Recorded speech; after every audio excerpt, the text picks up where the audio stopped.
El Filibusterismo, ang buod ng Kabanata 4, si Cabezang Tales. Si Telesforo o mas kilala sa tawag na Theos ay anak ni Tandang Selo.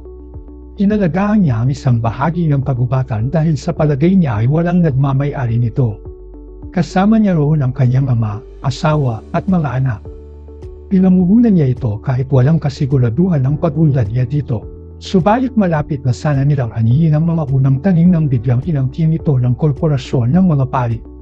Hinihinian ng nasabing korporasyon si Theos ng 20 o 30 piso kada taon. Tinanggap ni Theos ang utos na ito dala na rin ang kanyang natural na kabaitan.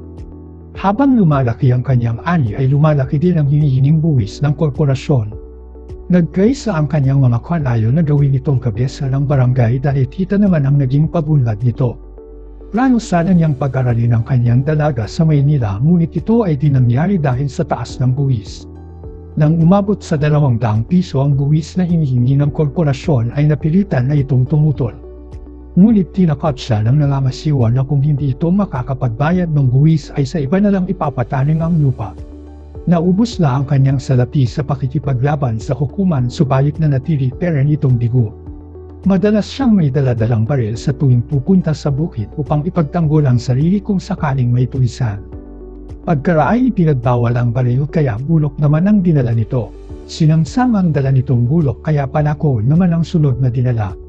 Nabihad si Theos ng mga tulisan at ipinapatubos ito sa halagang 500 piso. Napilitang ipagbenta ni Huli ang lahat ng kanyang alahas maliban sa agnos na bigay ni Basilio. Ngunit hindi pera nito sapat upang matubos si Theos kaya namasukan ito bilang utusan.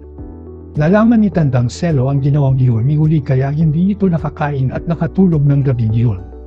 Sa halip ay umiyak lang ng umiyak ang matanda